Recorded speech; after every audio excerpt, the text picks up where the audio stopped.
Assalamualaikum warahmatullahi wabarakatuh. Kita buka kembali Mushaf Al-Quran pada surat An-Nisa. Kita lanjutkan mulai ayat 158. Surat An-Nisa, surat nomor 4, mulai ayat 158. Ini masih kelanjutan dari kemarin pagi, bagaimana Nabi Isa diperlakukan oleh mereka ya.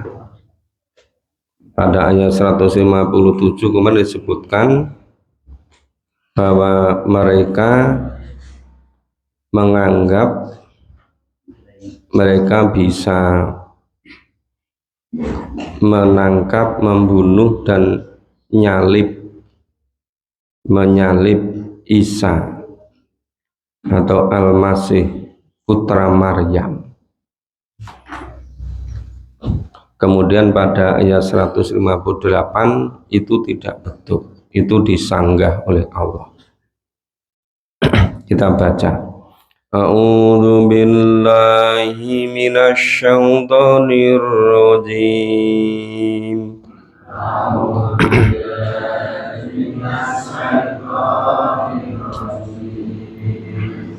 Bismillahirrahmanirrahim.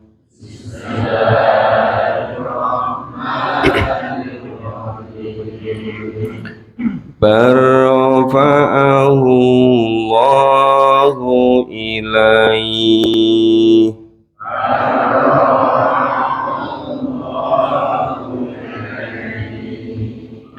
wa kana Allahu azizan hakima.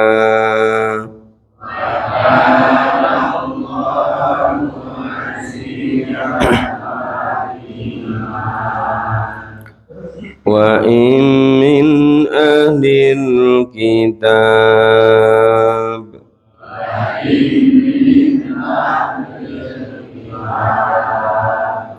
illa la yu'minanna bihi qabla mautih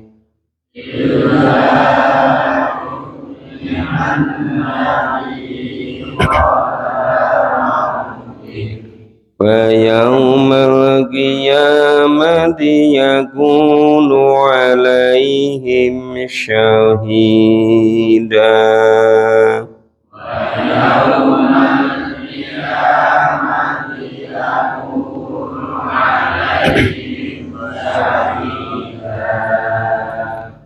Wa bidhulmin minal ladzina hadu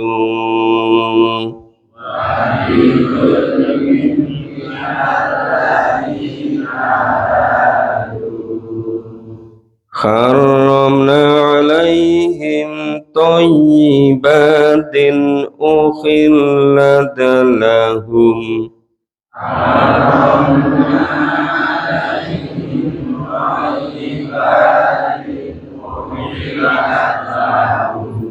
wa bisaddihim an sabilillahi katsira.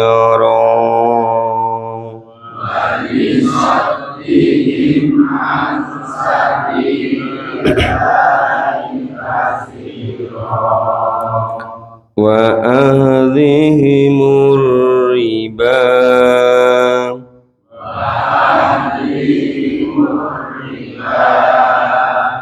wa qad nuhu anhu wa ahlihim amwalan nasi bil batil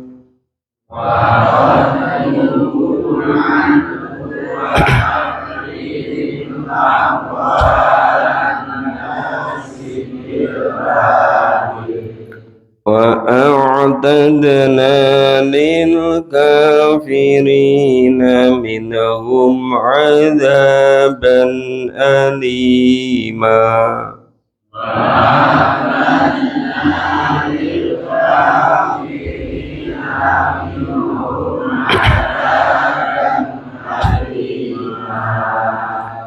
Lakinir rasikhuna fil ilmi minhum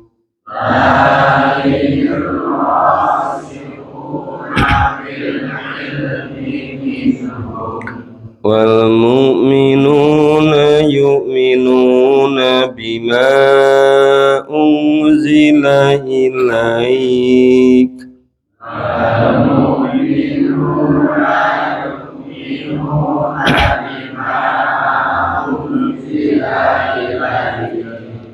wa ma unzila min qablik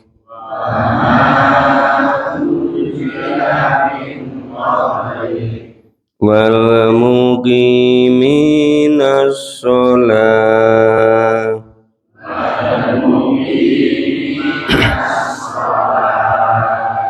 wal mu'tunaz zakata wal mu'minuna billahi wal yaumil akhir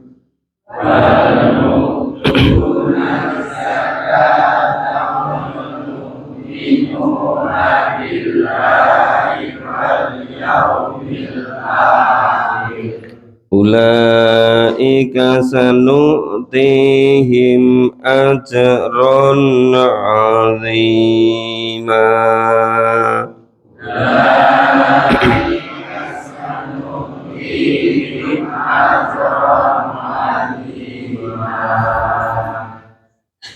Ya, kita pahami. Barrafa'allahu ilaihi. Tetapi yang benar Allah telah mengangkat Isa kepadanya. Jadi Nabi Isa tidak mereka tangkap, mereka bunuh lalu mereka salib. Tapi yang mereka lakukan itu terhadap orang yang mirip dengan Isa. Nabi Isa yang sebenarnya itu diangkat oleh Allah, berada di sisi Allah. Nah, wa kana Allahu azizan hakima, dan adalah Allah maha perkasa lagi maha bijaksana. Jadi ahli kitab itu diutus Nabi pada mereka, bukan hanya mereka tidak mau beriman, bukan hanya tidak mau menerima kenabian, bahkan nabinya mereka kejar-kejar, ingin mereka bunuh, ingin mereka salib. Kemudian dengan maha kuasa Allah, ya ada orang yang mirip dengan Nabi Isa, itu yang mereka tangkap, mereka bunuh, kemudian mereka salib. Nah, Nabi Isa yang sebenarnya itu diangkat oleh Allah, berada sisi Allah, ya. Di Allah maha perkasa lagi maha bijaksana. Jadi sekali lagi ini menurut firman Allah, ini menurut wahyu dari Allah, dan ini pasti benarnya. Wa imin ahlil kitab, tidak ada seorang pun dari ahli kitab illa la yu'minan nabihi qabla maut, ya, kecuali akan beriman kepadanya, kepada Isa al-Masih sebelum kematiannya. Wa yaumal qiyamati yakunu alaihim syahida, dan di hari kiamat nanti Isa akan menjadi saksi terhadap mereka. Jadi nanti di akhir zaman Nabi Isa yang diangkat oleh Allah itu akan turun kembali, akan dipercayai oleh ahli kitab sebelum meninggal. Nah, jadi kalau era-era sebelumnya mereka menolak, memusuhi, bahkan ingin membunuhnya, kemudian Allah menyelamatkannya. Tapi nanti sebelum kematiannya itu ahli kitab akan beriman semua kepada Isa. Dan di akhirat Nabi Isa akan menjadi saksi atas mereka.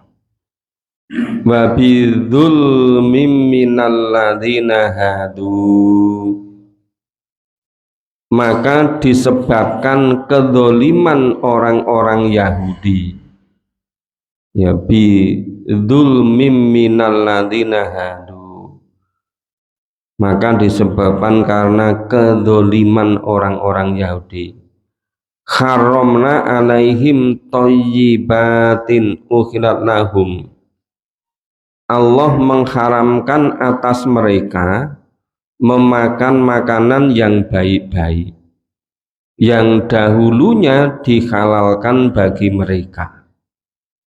Ya, itu ukhilat lahum, sebelumnya dihalalkan bagi mereka. Kayak misalnya binatang yang berkuku seperti sapi, kerbau, pokoknya yang berkuku itu dulu semula dihalalkan.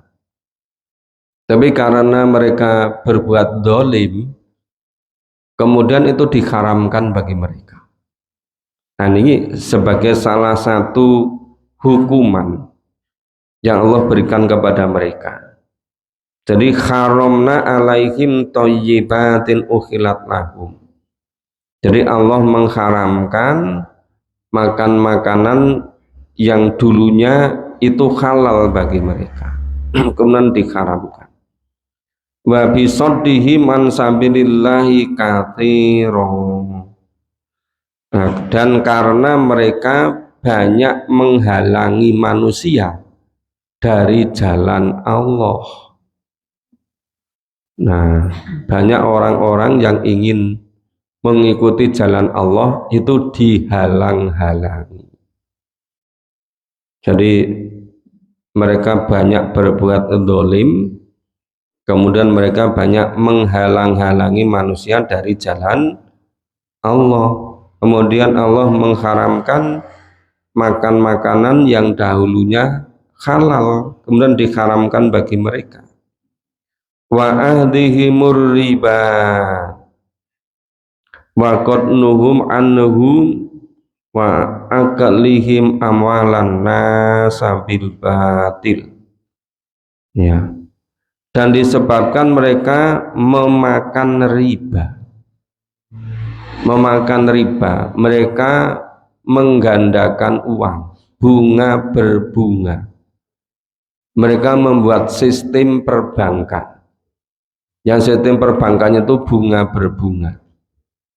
Itu yang kemudian menjadi salah satu keajaiban dunia. Jadi misalnya uang ya itu dikembangkan, dikembangbiakkan, uang bisa anak beranak. Jadi nanti uang awal yang dibentukkan itu pokoknya, pokoknya nanti berbunga, bunganya jadi pokok, pokoknya berbunga lagi, bunganya jadi pokok lagi, lama-lama pokoknya jadi banyak. Itu salah satu cara mereka makan riba. Nah, yang kedua, mereka juga membuat standar mata uang. Jadi maunya seluruh dunia ini standar mata uangnya ngikuti aturan mereka. Semuanya harus manut. Dan itu mereka mainkan sendiri. Contohnya dulu itu $1 itu sama dengan 300 rupiah. $1 300 rupiah. dulu waktu memulai. Ya. Terus kurs rupiah terhadap dolar itu rupiahnya turun terus. Sekarang itu $1 bisa 16.200. Lah berarti kekayaan Indonesia itu drop berapa ribu persen? Dari $1 300 menjadi 16.200. Coba yang bentar akuntansi, itu dropnya kekayaan Indonesia itu turun berapa ribu persen. Jadi misalnya kalau Indonesia punya hutang, misalnya hutangnya itu ke Bank Dunia atau perusahaan asing, standarnya pakai dolar, mengembalikannya pakai dolar. Nah dulu misalnya ketika pinjem itu $1 sama dengan $300, terus mengembalikannya $1 menjadi 16.000. Coba, itu kan jadi drop sekian ribu kali kan? Udah ketemu berapa ribu persen? 5.400% turunnya itu loh. Coba itu. Nah, di samping mereka itu yang namanya World Bank, Bank Dunia itu dikendalikan oleh segelintir orang. Itu perorangan, bukan governance itu. Jadi semuanya hanya diperalat harus mengikuti mereka. Nah, itu sistem yang disebut dengan namanya New World Order. Tatanan dunia baru mereka bikin seperti itu. Nah, itu salah satu cara yang disebut dengan wa'ahdihimur riba, dan disebabkan mereka memakan riba. Makot nuhu anhu wa aklihim amwalan nasi bil batil. Padahal sesungguhnya mereka telah dilarang, ya tidak boleh, ya mereka itu memakan harta orang dengan cara batil. Nah, memakan harta orang dengan cara batil, caranya tadi seluruh bank di muka bumi yang besar-besar mereka kuasai semua. Ya. Kemudian diajari seluruh negara itu suruh membuat perencanaan per tahun. Nggak tahu diajari caranya, cara membuat rencana anggaran setahun gini. Terus nanti harus dibuat. Jadi anggarannya itu harus jauh lebih besar dari kemampuan mereka negara-negara itu. Terus nanti suruh pinjemnya bunga berbunga jangka panjang. Jadi keuntungannya itu berlipat-lipat. Pertama dari kenaikan suku bunga, kedua dari kurs rupiah.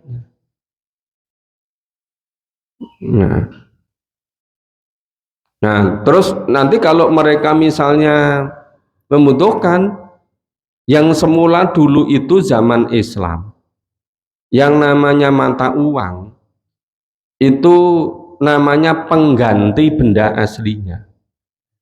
Jadi misalnya nilai barang itu misalnya 100 dinar. Nah, dinar itu dibuat dari bahan, misalnya dari emas, memang bendanya itu senilai itu. Jadi standarnya pakai standar emas.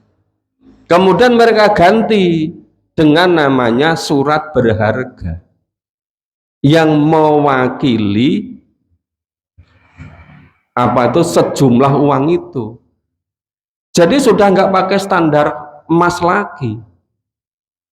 Nah, mereka setiap itu ya sudah senang-senang mereka. Semuanya harus taat mengikuti aturan mereka. Tidak boleh berbeda. Nah, itu by sistem seperti itu. Makanya kenapa negara berkembang itu bekerja terus siang malam pagi sore nggak bisa cukup itu kan. Nah itu satu sisi. Sisi yang lain mereka bikin produknya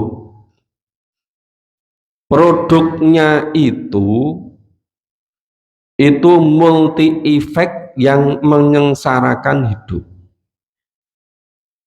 Misalnya produknya itu rokok. Misalnya ini.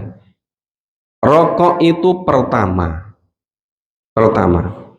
ongkos produksinya kecil, mereka menjualnya mahal. Mereka mengumpulkan uang itu dari seluruh dunia. Jadi keuntungan selisih antara produksi dengan penjualan. Yang kedua, akibat kerusakan dari rokok itu. Nah, jadi misalnya kerugian rokok per tahun, taruh misalnya 1.000 triliun, kerugian karena sakit karena rokok, akibat apa itu misalnya 1.000 triliun, itu keuntungan dari rokok itu paling hanya sekitar 100 triliun.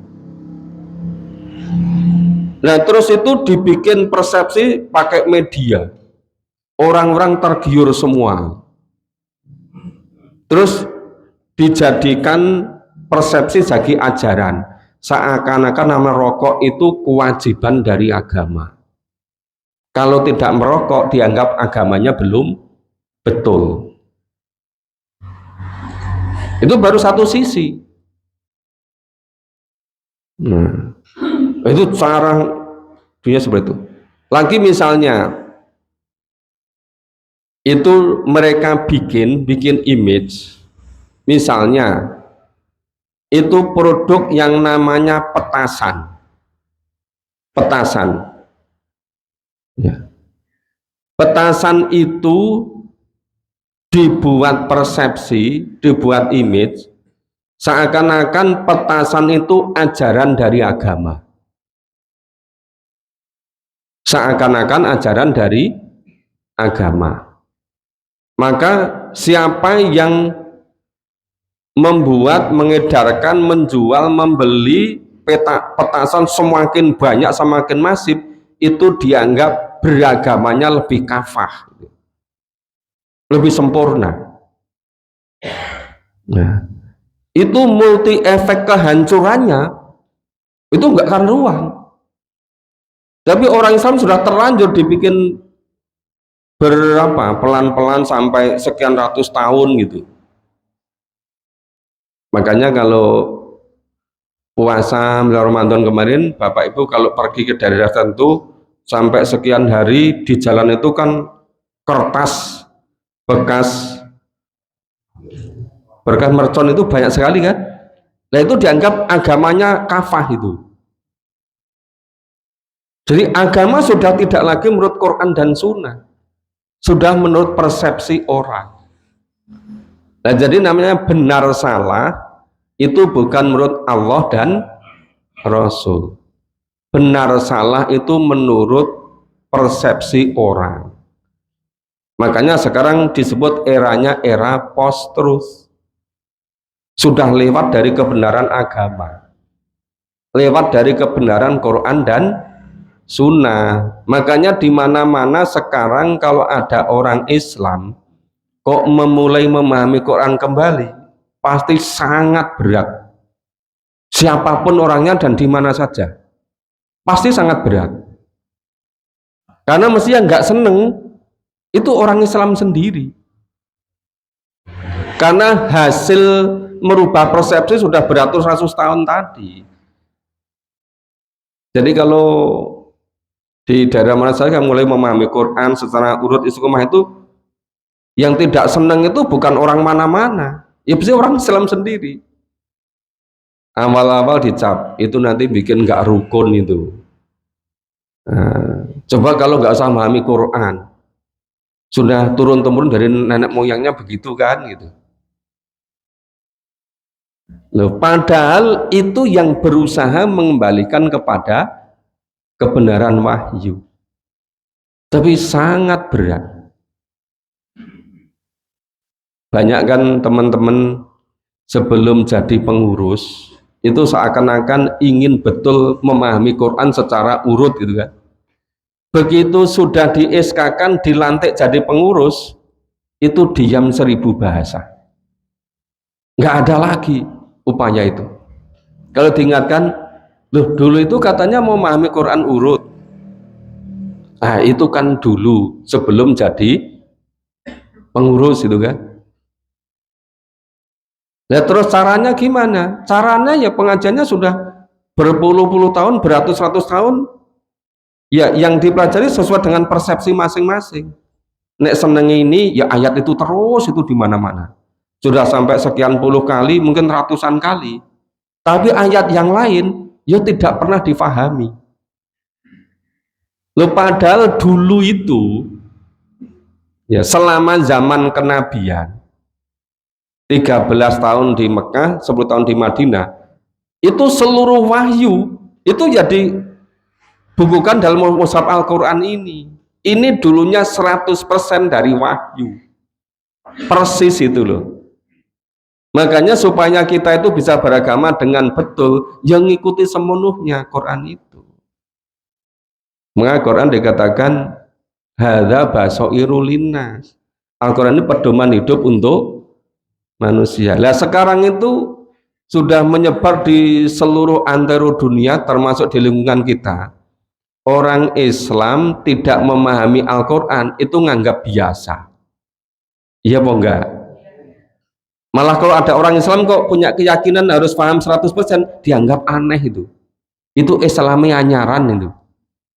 Terbalik-balik kan? Terbalik-balik semua. Makanya kalau nggak betul-betul kuat pendirian, nggak mudah. Namanya berpegang teguh kepada tuntunan Allah dan Rasul itu. Oke, jadi kembali ke sini tadi. Jadi mereka itu memakan riba.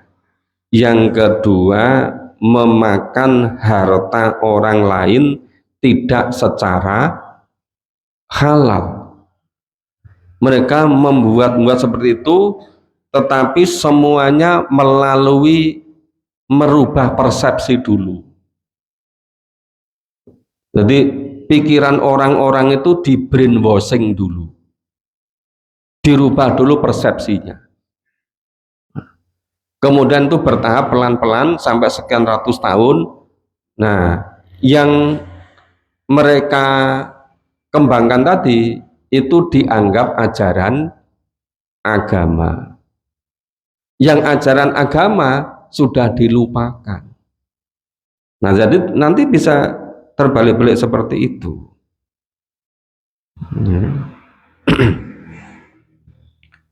Terus wa a'tadna lil kafirina minhum adzaban alima. Maka Allah telah menyediakan untuk orang-orang kafir di antara mereka itu siksa yang pedih. Tapi ini masih otentik disebutkan pada Al-Quran.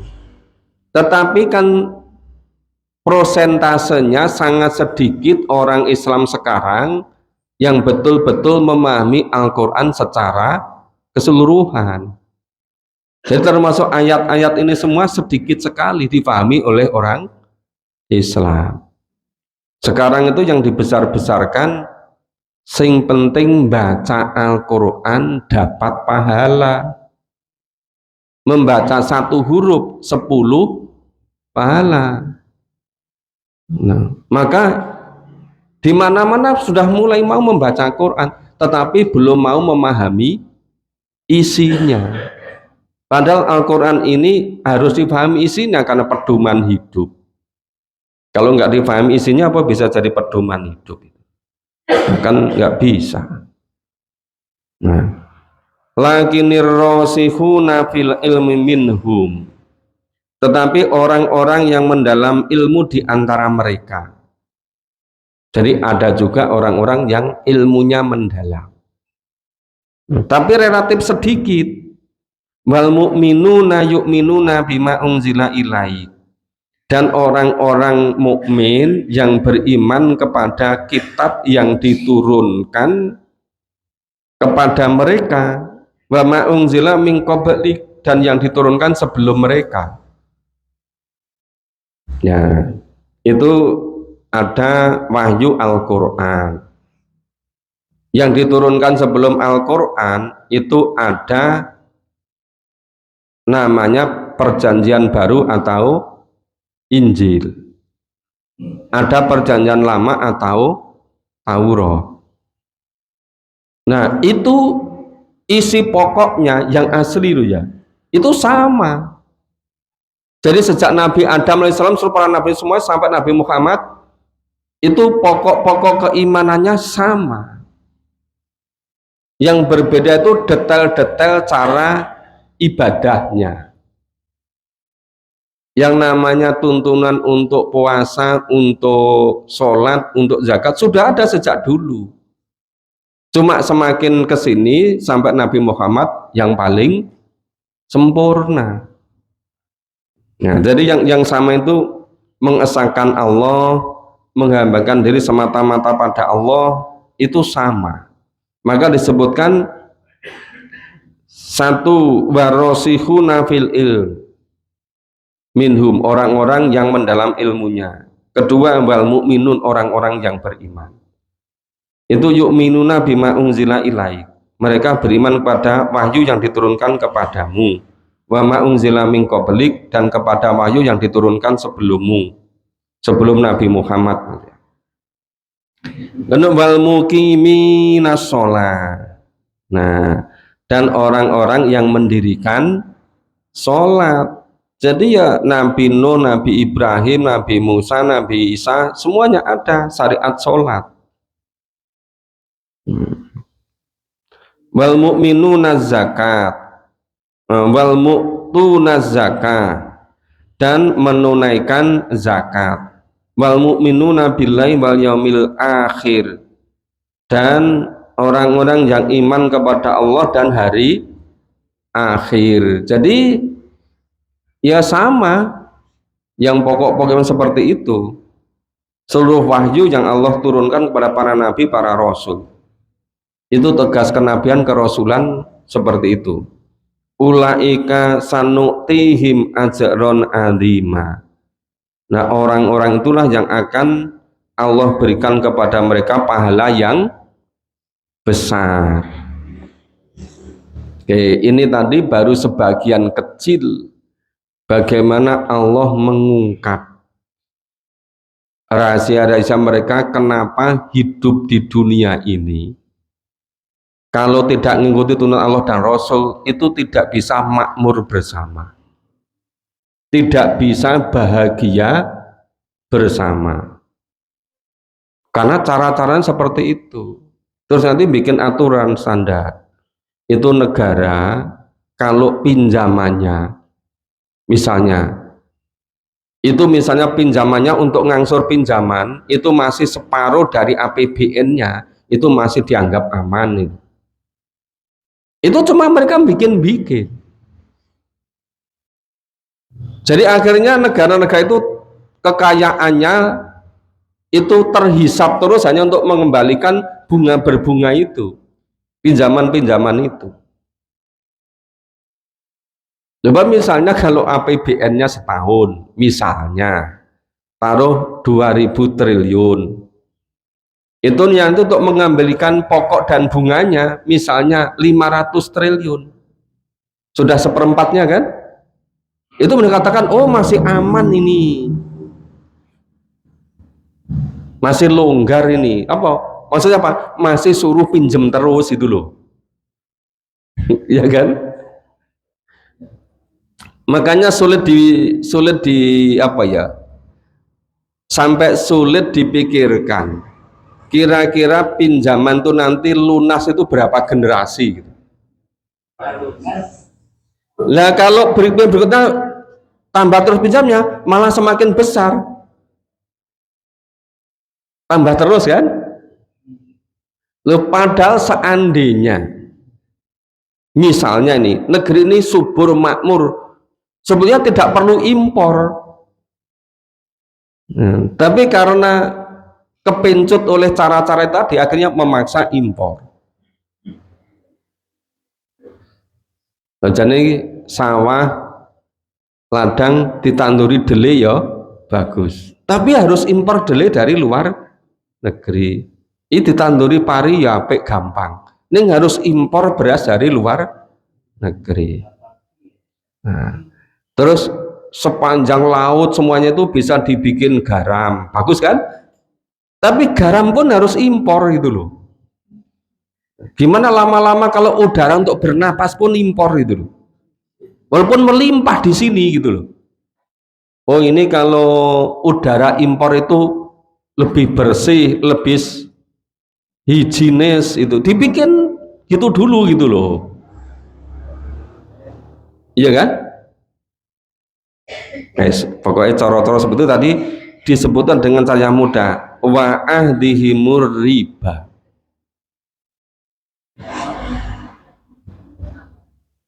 Ini kalau kita nggak memahami Al-Quran ya nggak ngerti. Tapi kalau kita tekun memahami Quran, semuanya akan terungkap, semuanya akan terbuka.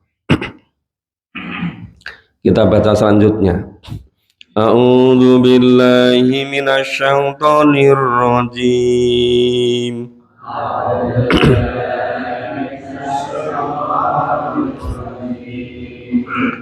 Inna auhayna ilaik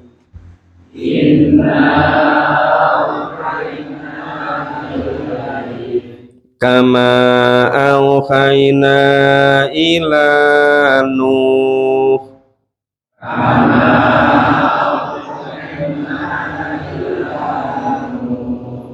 wan nabiyyina mim ba'di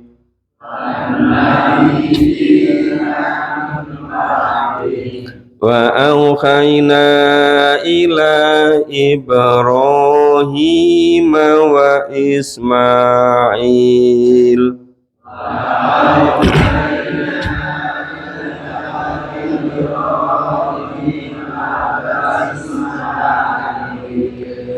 wa Ishaq wa Yaqub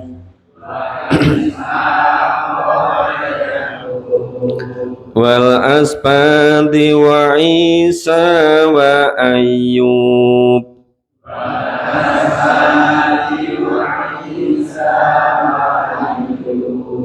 wa Yunus wa Harun wa Sulaiman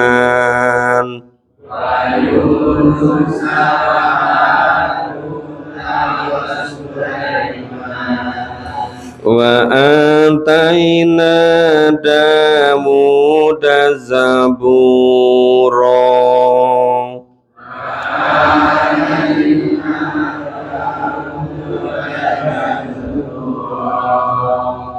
Coba ini luar biasa kan, Allah memberitahukan ini. Inna auhayna ilai, sesungguhnya Allah telah mewahyukan kepadamu, kepada Nabi Muhammad, kama auhayna ila Nuh wa nabiyina mim ba'di, sebagaimana Allah mewahyukan kepada Nabi Nuh dan seluruh nabi-nabi setelah Nabi Nuh. Nah, wa auhayna ila Ibrahim wa Ismail wa Ishaq wa Yaqub wa asbati wa Isa wa Ayub wa Yunus wa Harun wa Sulaiman. Nah, coba ini disebutkan ini. Dan Allah telah mewahyukan atau memberi wahyu kepada Nabi Ibrahim, Nabi Ismail, Nabi Ishaq, Nabi Yakub, dan anak cucunya, wal asbat, dan anak cucunya, dan Isa, dan Ayub, dan Yunus, Harun, dan Sulaiman. Nah, wa ataina Dawuda zaburo, dan Allah memberikan zabur kepada Nabi Daud. Itu silsilah rangkaian para nabi, para rasul. Jadi kitab sucinya yang diwahyukan pada seluruh nabi seluruh rasul itu isi ketauhidannya sama. Tugas kenabian kerasulannya yang pokok mengesahkan Allah, menghambakan diri semata-mata pada Allah itu sama. Yang berbeda itu terkait dengan ubudiyahnya, terkait dengan detail-detail syariahnya. Itu semakin kesini semakin rinci sampai Nabi Muhammad itu loh.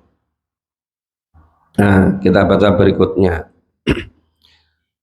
A'udzu billahi minasyaitonir rajim.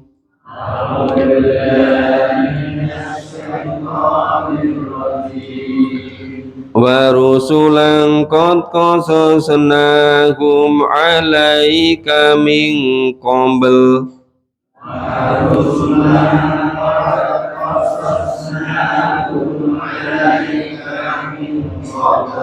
wa rusulan lam naqsushum 'alaik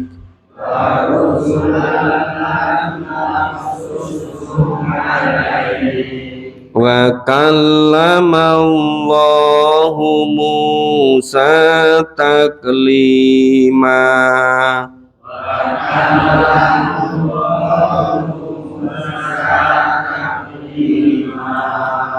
Rusulam mubasyirina wa mundzirin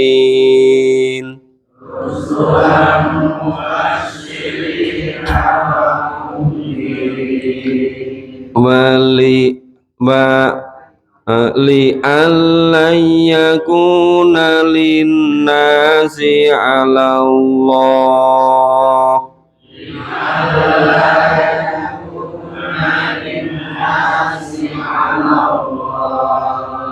hujjatum ba'dar rusul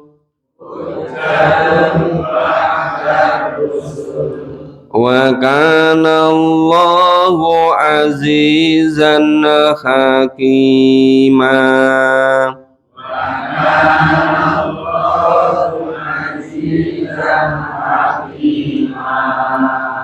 Lakinillahu yashhadu bima anzala ilaik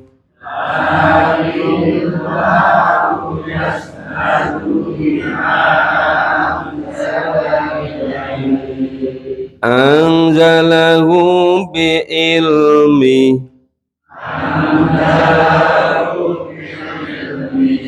wal malaikatu yashhadun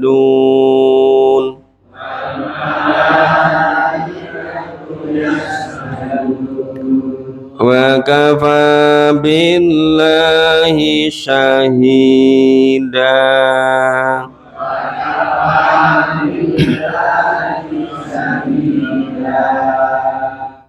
Nah, kita pahami baru sulang qad qasasnahum alaik min qabl, dan Allah telah mengutus rasul-rasul yang sungguh telah Allah kisahkan tentang mereka ya kepadamu dahulu. Jadi itu kisahnya Nabi Adam, Nabi Nuh, Nabi terus dikisahkan dalam Al-Quran ini ya, terus menerus diulang-ulang itu. Nah, dan warusulah lam naqsushum alai, dan rasul-rasul yang tidak kami kisahkan tentang mereka kepadamu. Jadi sebagian besar rasul nggak dikisahkan dalam Al-Quran, sebagian dikisahkan. Tentu Allah yang maha tahu, yang maha bijak, mana yang perlu dikisahkan kembali, mana yang tidak. Wa kalamallahu Musa taklima, dan Allah telah berbicara kepada Musa secara langsung.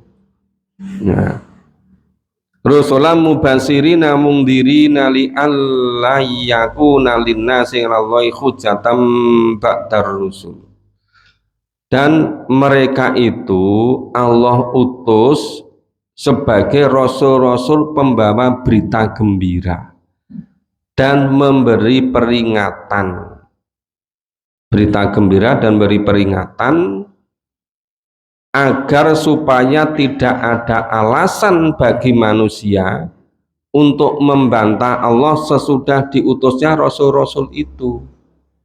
Jadi besok di akhirat tidak ada lagi alasan dulu belum sampai dakwah Rasul padaku, dulu belum ada yang ngajak-ngajak. Nggak ada lagi alasan begitu, karena Allah telah mengutus Rasul atau Nabi pada masing-masing umat.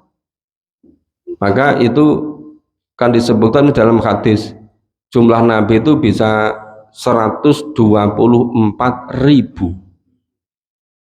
Yang dikisahkan di dalam Al-Quran kita berapa? 25 kan? Nah, jadi beribu-ribu yang lain nggak dikisahkan di dalam Al-Quran.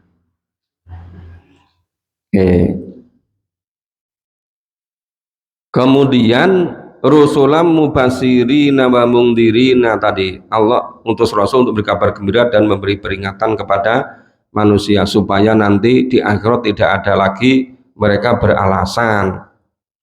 Misalnya, oh belum ada dakwah Nabi yang sampai, tidak ada lagi begitu. Wa kanallahu azizan hakima, dan adalah Allah Maha Perkasa lagi Maha Bijaksana.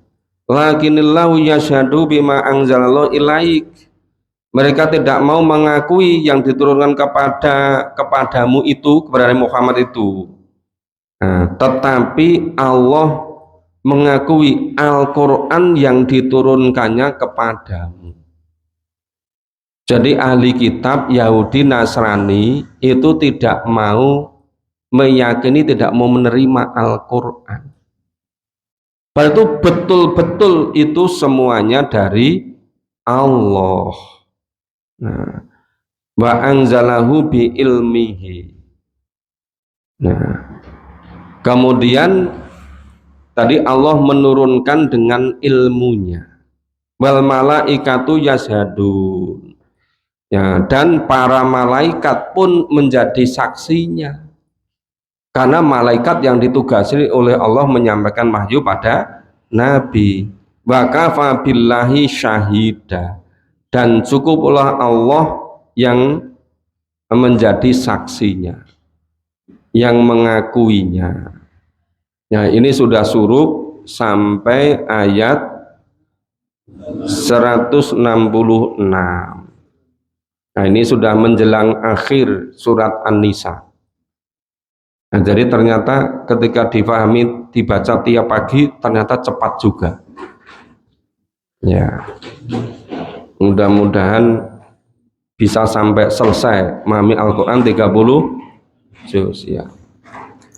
Ya, nanti sore setelah sholat asar jadwalnya di Gedung Kalam, meneruskan memahami surat Al-Baqarah, supaya nanti surat Al-Baqarah juga bisa kita pahami berlanjut, suatu ketika bisa selesai, sehingga saling melengkapi antara yang pagi dengan sore hari. Nah, Bapak Ibu, ya, supaya bisa menyiapkan waktunya untuk memprioritaskan supaya kita bisa paham tuntunan Allah dan Rasul. Terima kasih semuanya. Kita akhiri bersama dengan baca hamdalah dan doa kafaratul majelis. Alhamdulillahirabbil alamin. Subhanallah wa bihamdika asyhadu an la ilaha illa anta astaghfiruka wa atubu ilaik. Wassalamualaikum warahmatullahi wabarakatuh.